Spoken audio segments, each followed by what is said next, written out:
तारकाक्ष, विदुम्माली, कमलाक्ष की, तीनों चले गए। समय आया, शिव महापुराण की कथा कहती है, शंकर भगवान पार्वती के साथ में विराजमान थे।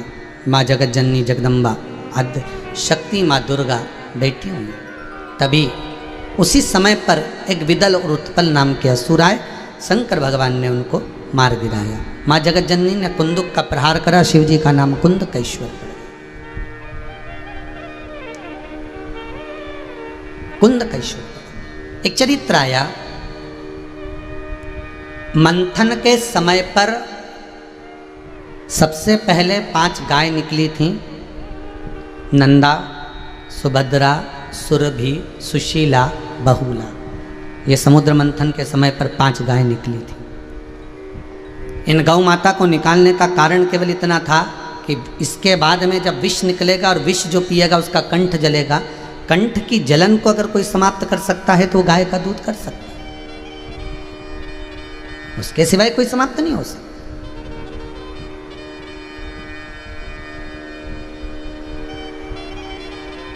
अगर वो विष, आज भी नियम है महाराज,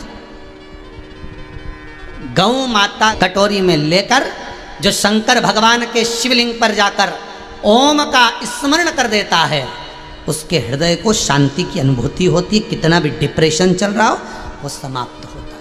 केवल ओम बना देने पर उस घी को अपने मस्तक पर लगाकर अपनी शिखा चोटी के भाग पर उसको लगा लेने पर धीरजता आती, शांति आती है। डिप्रेशन की गोली नहीं खाना पड़ती, डिप्रेशन समाप्त हो जाता है। वो मन उसका आनंदित होने लगता है।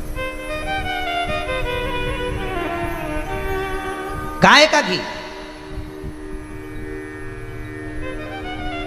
गौ माता का घृत, वो सहज नहीं है महाराज।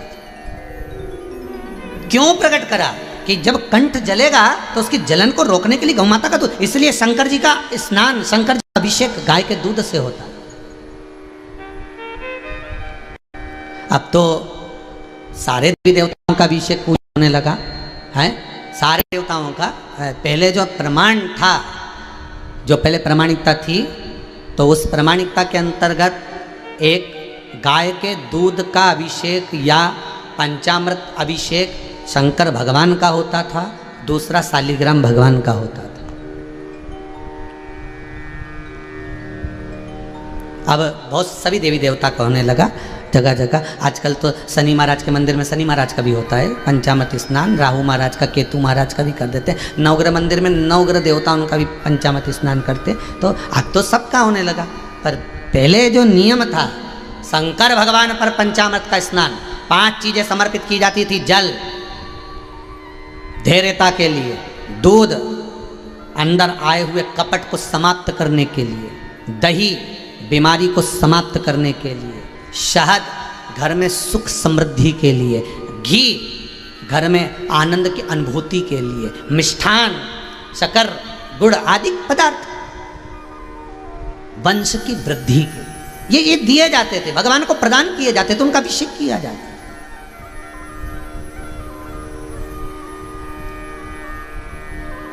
अब सबके हैं, होता है।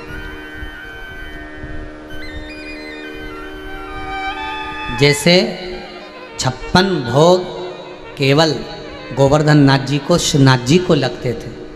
पहले 56 भोग सब देवताओं को नहीं लगते थे। अब तो फैशन हो गया अलग अलग जगह जगह 56 भोग सब जगह लगाने का। पर 56 भोग का जो प्रमाण है वो गोवर्धन नाथ जी का, शिवनाथ जी का। बाकी के देवी देवताओं का आप भोग बनाओ, बहुत सारे बनाओ, पर 56 भोग का प्रमाण नहीं, क्योंकि 56 भोग तो केवल गोवर्धन नाथ जी को लगे थे। और कब लगे थे? जब भगवान कृष्ण ने गोवर्धन पर्वत उठा लिया था, और उठाने के बाद जब पर्वत नीचे रखा था तब उनको 56 भोग लगे थे। तो 56 ही क्यों लगे थे? तो उसके लिए भी वर्णन किया गया। 7 दिन तक भगवान कृष्ण ने पर्वत को उठाया था। एक दिन में श्री जी बाबा को, मेरे ठाकुर जी को 8 बार भोग लगता है। 7 दिन तक जब तक पर्वत उठाकर रखा भगवान ने कुछ नहीं खाया। जब पर्वत नीचे रखा, 7 दिन का भोजन जो एक दिन में 8 बार खाते थे वो पूरा की पूरा एक साथ खाया, तो सतु अठू 56, इसलिए 56 भोग लगे। पर आज के जमाने में सभी जगह 56 भोग लगने लगे सारे देवताओं को, तो यहाँ प्रमाणित तक ये वर्णन नहीं करते। यहाँ 56 भोग का जो प्रमाण कहा गया, 56 भोग की जो स्मरण कराया गया, वो केवल श्रीनाथ जी बाबा को, केवल गोवर्धननाथ बाबा।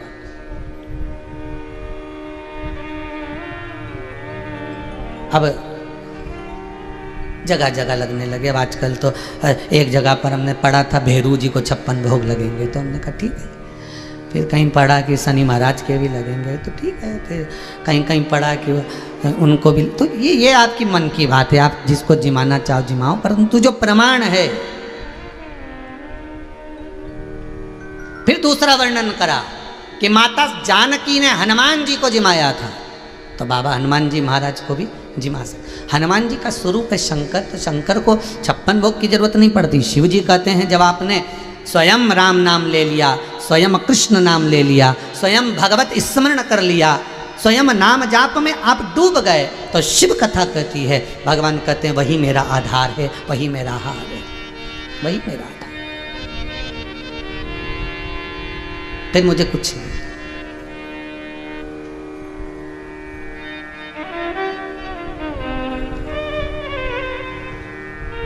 महाराज तेरे डमरू की धुन सुन के मैं काशी नगरी आई हूँ, तेरे डमरू की धुन सुन के मैं काशी नगरी आई, मैं काशी नगरी आई। भगवान शिव ओघड़दानी त्रिकालदर्शी कैलाशी अविनाशी शंकर की कथा कह रही है महाराज। उस पर किया गया विश्वास आनंद दे जाता। कुछ जो गौ माता निकली है उनके द्वारा जो दूध प्राप्त हुआ है वो शिव के कंठ की जलन को रोकता है। 5 गाय में से एक गौ माता है बहुला। बहुला वो बहुला गाय का पुत्र है मनोरथ। गाय अपने बछड़े को दूध पिला रही थी। हमारे वैष्णव धर्म में एक नाम पड़ता है मनोरथ, मनोरथी। आज कार्यक्रम का मनोरथी कौन है, कौन भागवत करा रहा है, कौन शिव पुराण, इसका मनोरथी। मनोरथी शब्द कहाँ से आया? बहुला गाय के पुत्र से आया, मनोरथ से, मनोरथ से मनोरथी बना।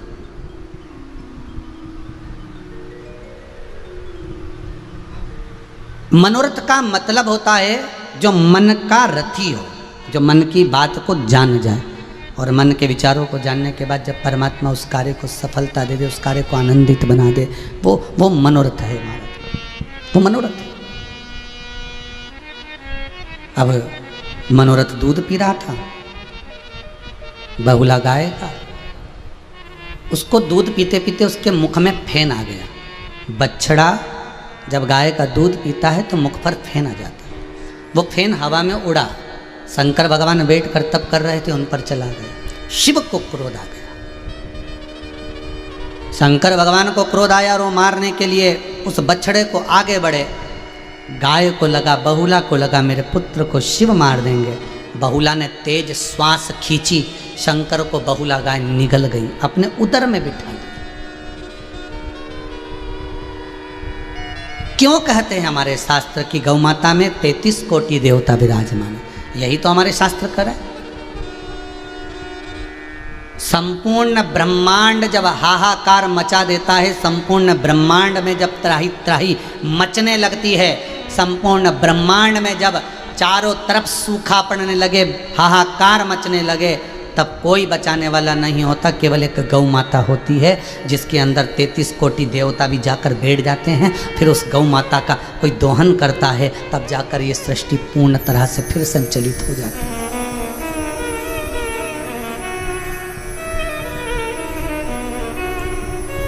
विवेक बुद्धि में श्रेष्ठ होती है गौ माता। कई लोग उनको कह देते हैं ये ढोर है, ये पशु है। नहीं, वो माता है। गाय कभी घड़ी नहीं बांधती, पर तुम्हारे दरवाजे पर अगर 3 बजे भोजन मिलता है तो 3 बजे दरवाजे पे आके खड़ी हो जाती है। गाय कभी घड़ी नहीं पहनती, पर 1 बजे आपके दरवाजे पर 1 रोटी मिलती है तो 1 बजे वो खड़ी मिलेगी। नहीं दोगे दरवाज़ा बजाएगी, थोड़ा सा पाँव हिलाएगी, सींग हिलाएगी, वहाँ खड़ी रहेगी, यहाँ से कोई आएगा। और गाय उसी के दरवाजे पर जाती है जिसके दरवाजे से आशा लगी होती है, जिसके दरवाजे पर मिलता है। कोई डंडा लेकर 2-3 दिन भगा दे, गाय वहाँ नहीं जाती। आस जहाँ लगी हुई है, विश्वास जहाँ जुड़ा हुआ है, वहीं से प्राप्त होता है।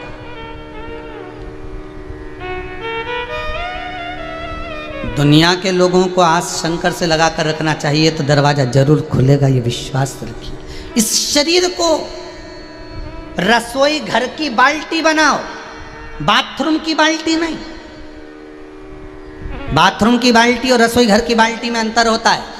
रसोई घर की बाल्टी में पूजन का पानी भराता है, साफ पानी भराता है, और बाथरूम की बाल्टी में कपड़े के धोवण का पानी भराता है, और उसमें भी दिन रात फचीटा होता रहता है, दे पछीट। इस शरीर को बाथरूम की बाल्टी मत बनाना।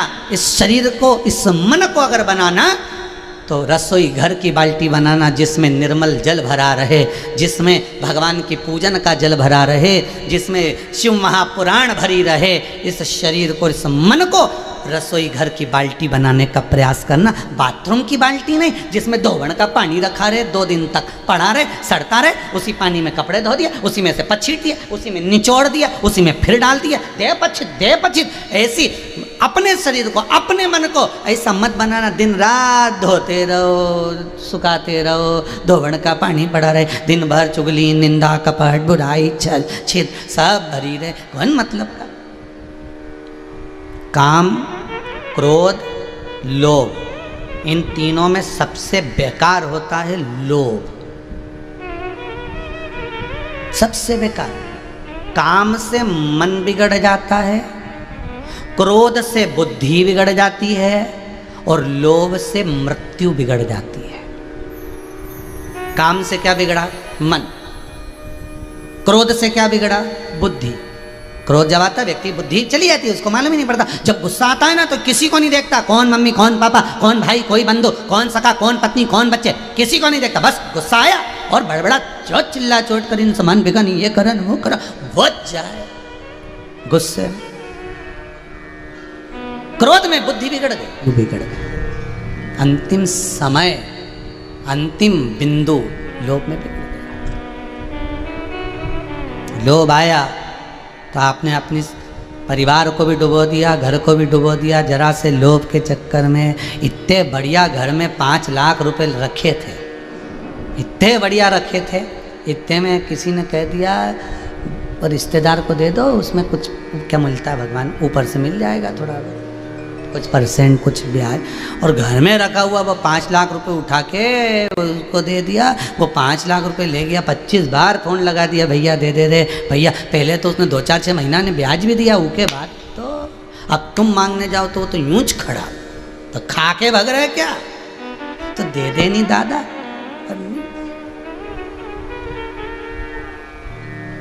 काय में गया ये? अब वो 5 लाख रुपए रहते तो काम करता तो व्यापार करता तो धन आता तो परिवार चलता। अर्थात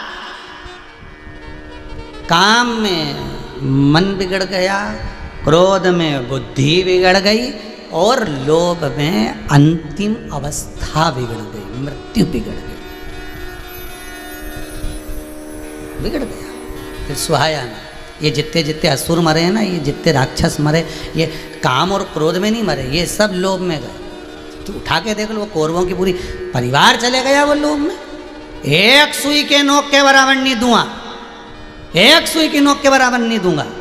तो भगवान भी बैठे बैठे सोचे मत दे, हम तो तीर की नोक पे ले जाएंगे, तू काहे चिंता करे, धर लेते नीचे रख।